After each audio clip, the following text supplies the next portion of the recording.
Hello everybody and welcome to this Sintratec Talk. Today I'm joined by Tobias Oesch. You might know him from our most recent customer story about ETHEC City. Hello Tobias.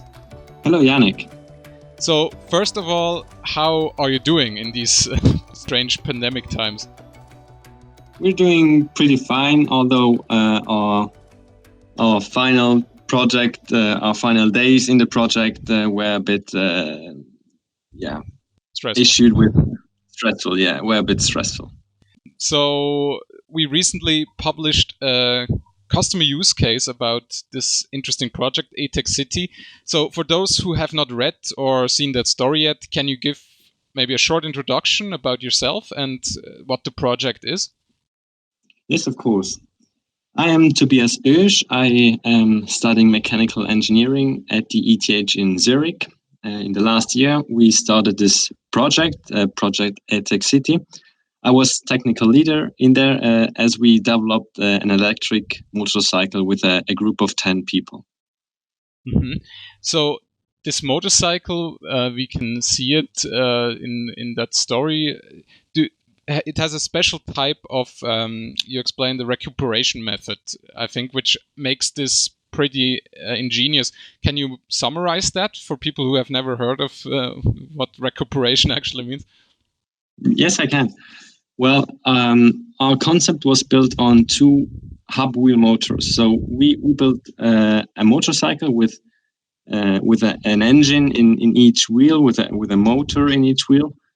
These electric motors can be used as generators, such that we can recuperate the whole braking energy while driving.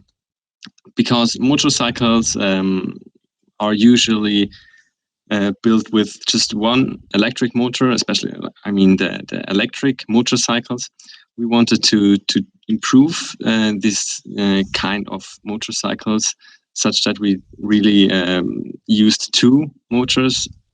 For example, the front wheel motor is mainly used for the braking and the recuperation, because with the back motor you can just use a limited amount of energy in the braking, because you have the whole weight on the front wheel and not on the back wheel. So you can have larger braking moments at the front wheel, and therefore also more energy to recuperate. Mm-hmm.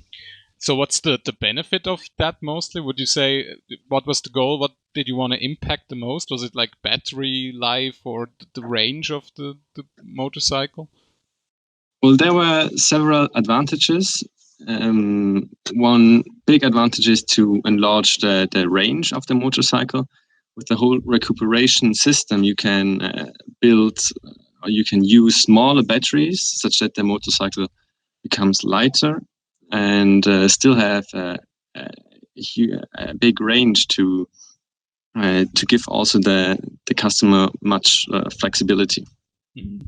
So when we visited you, the motorcycle wasn't quite finished, right? So can you maybe give us an update on where it is right now? Did you move on to complete it, or what's the status? Or did Corona put up even more delays in regards to that? Yeah, well, Corona had a big impact on our project, especially in the spring. But we wanted to finish this project in September, and we weren't able to achieve that. Also because of lack of sponsors and other issues like wrong parts or delayed parts. So we had to continue the project until now. The ETHEC City was at the exhibition in the ETH Zurich for around a month. So we weren't able to improve it and finish it. So we want to start next week and develop it further, and also finish this project such that we can really test it and drive it. All right, so you're picking it up again. Can you maybe tell us what's left for you to do now before you can actually test it? Yes, well, we had some problems with the electromagnetic fields So we have to improve that, such that we can really drive safely. That is one of the biggest requirements, the safety in the project. So we want to start the test when we are ready. So we don't want to rush it, right? Yeah, we don't want to rush it. Yeah. So you showed us in the project that you 3D printed a variety of parts of the motorcycle, but you didn't plan to include that from the beginning, correct? Yeah, well, 3D printed parts have many benefits, many advantages, but also some disadvantages. But our goal was to build a motorcycle which can later be built in a series, for example, and then the 3D printing, the additive manufacturing, isn't always the best solution there. But as a prototype, it was really useful. So you told us back then what kind of technologies you used. Can you maybe summarize again a bit what types of additive technologies you implemented into your final prototype? Yes, well, depending on the requirements, on the mechanical requirements, or for example, the strength, we had some different methods. For example, we used selective laser melting for some parts, but also the selective laser sintering, especially for design parts, such as the casing of the whole motorcycle. And we also used the SLA method for a custom light, but it's also a design part, and it was just it was a prototype for our prototype. So what would you say was the biggest success you had when implementing 3D printing? Which component maybe would you say was very particularly successful? Well, there were many successful components.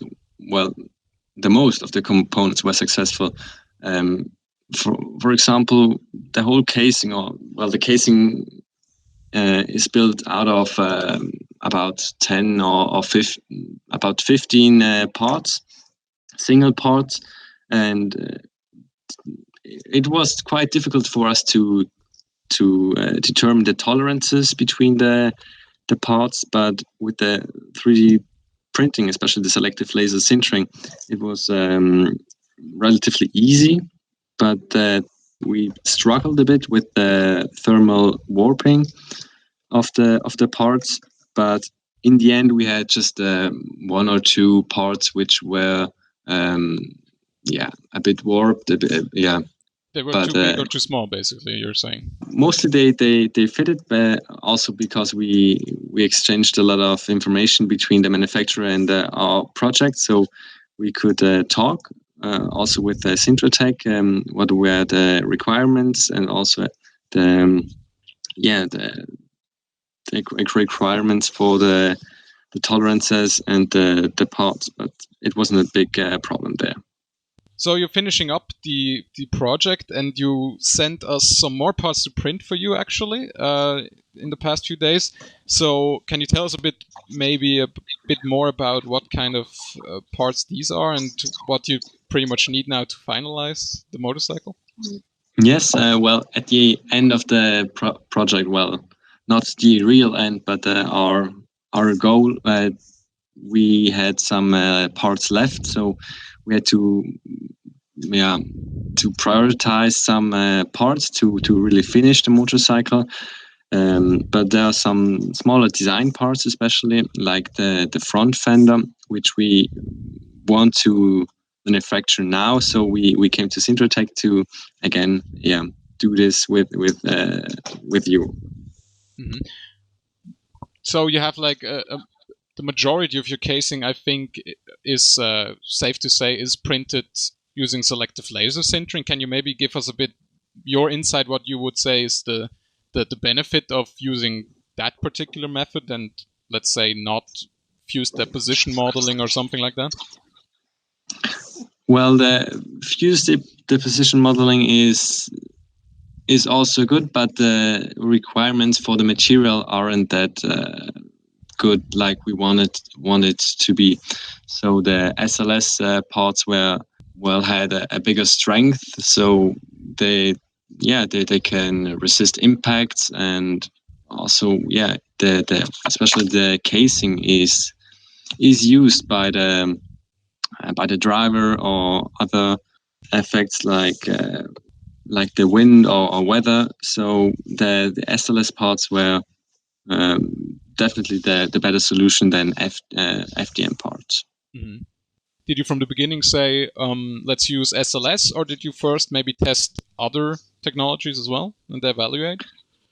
Well, we discussed in the team which manufacturing methods would be suitable for some special parts, and especially the casing isn't usually made of SLS or in general additive manufacturing, especially like carbon fiber or glass fiber. You just laminate these parts, but it isn't that easy, and you need also the opportunity and the possibility to do this, or again a manufacturer, but it's very expensive. With the SLS technology, we were able to build cheap prototype parts for our casing, which were also suitable for end use parts. Yeah, so we didn't have to print them just as a prototype. For our prototype, we can really use it in the end. So they had these mechanical properties that you were looking for in these parts, basically. Yeah, for the casing, definitely, yeah.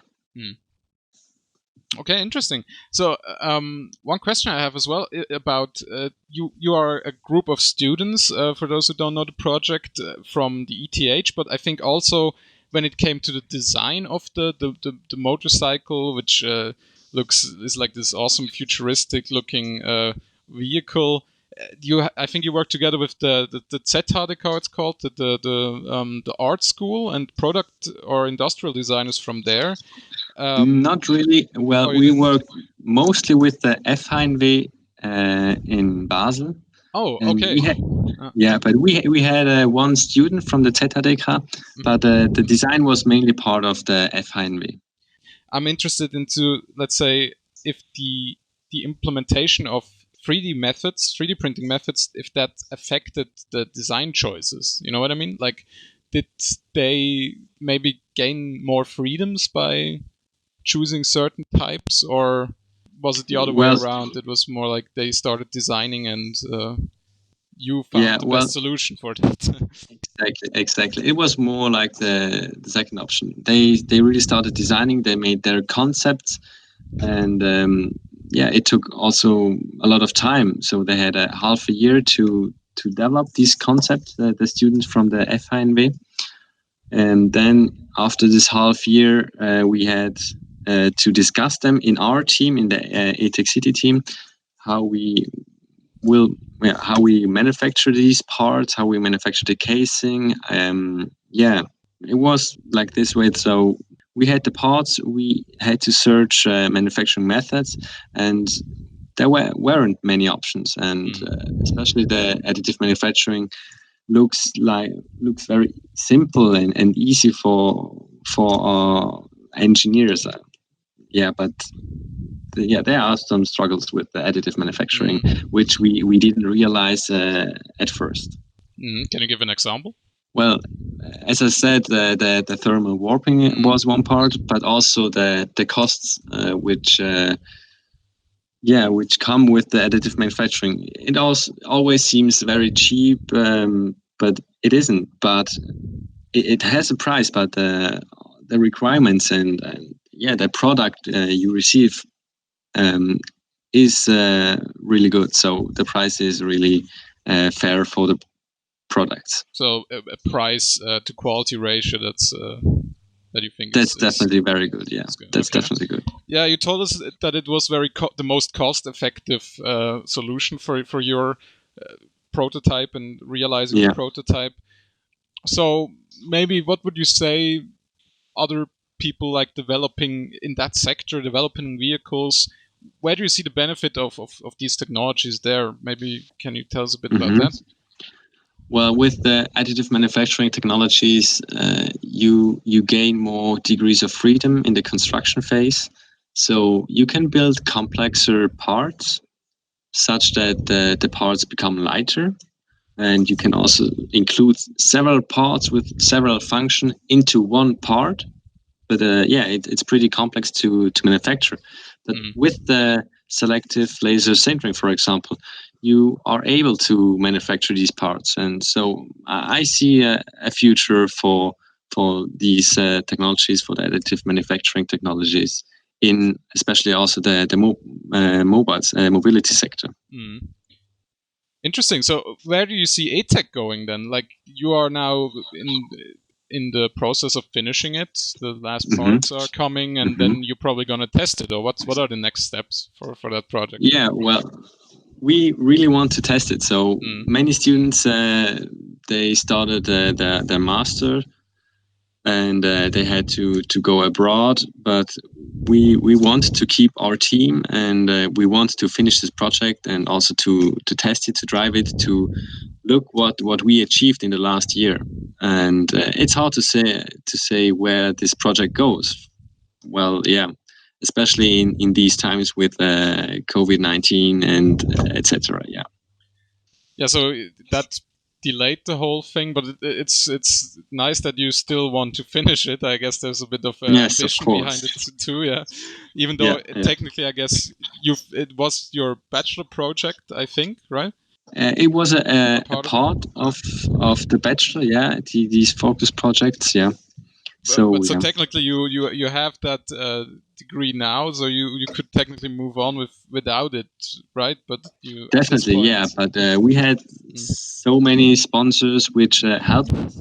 We want to give something back, so we want them to see that our project works, that our motorcycle works. So we want to let them know that it was able to do this with their help. And so we own it a bit to our sponsors, but also to ourselves. So we invested like a whole year, and we want to see it drive. Yeah.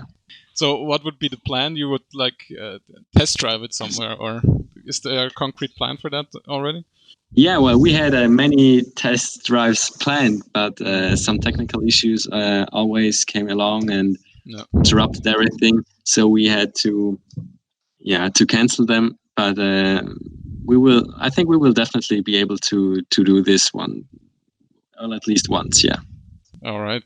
So one other question I think I've read somewhere in the comments we've got about the story. The surface quality, like the exterior of your bike, of the motorcycle, it looks really outstanding. Like the finish of it is very nice. Can you maybe tell us a bit about?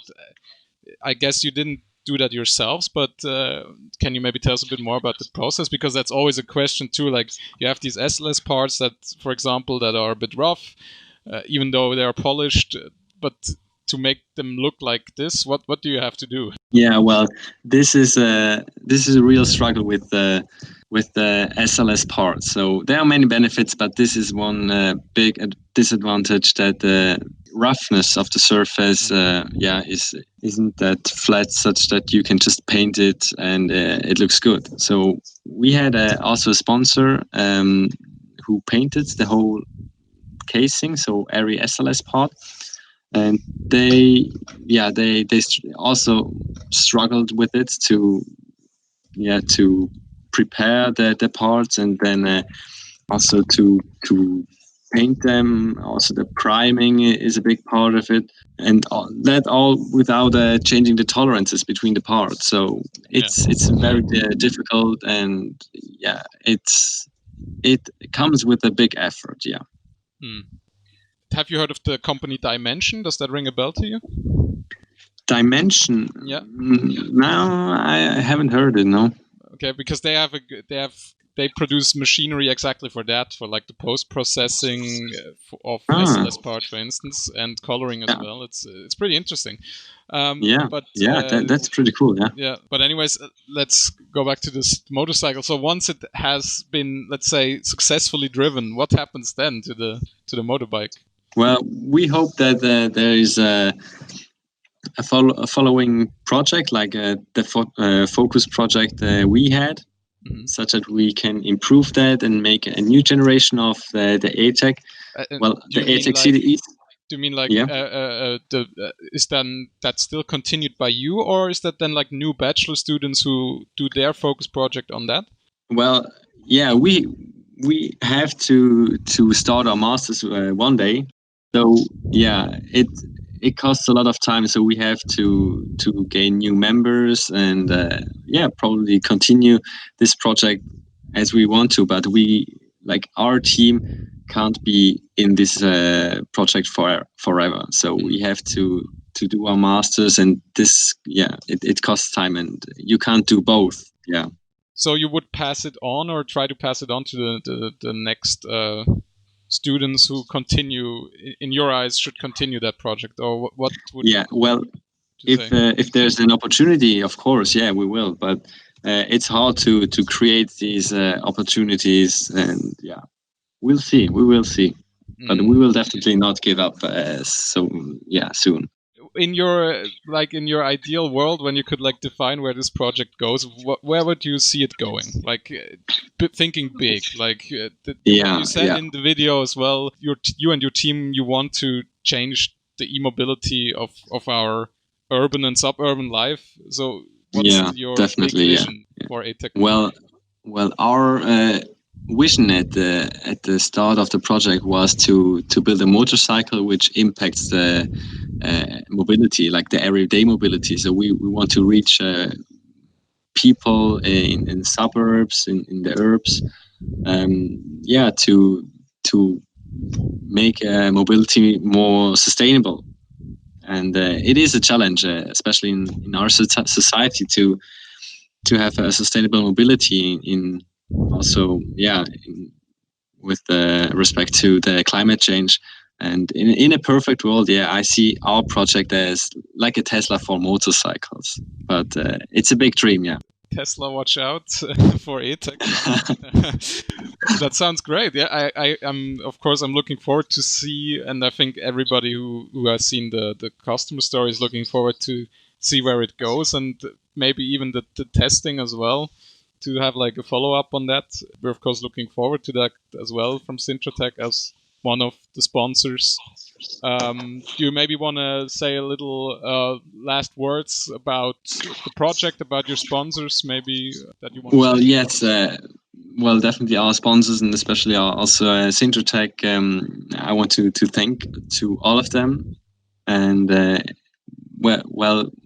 this project wasn't able to do without the help of many companies and people, which were there to help and to support us in some hard times, I'll say. And yes, thank you for the talk with you, Yannick. Yeah, thank you very much for your time, and I hope it was insightful for everybody who was listening. And of course, yes, I hope too. I'm looking forward to hear again from you and the ETHEC project. I'm sure it wasn't the last time we've heard of it, and hopefully next time we see it testing in action. Yes, I'm really looking forward to that. Hopefully. Yeah. All right, thank you very much. Thank you, Tobias, and thank you everybody for listening and tuning in, and see you soon.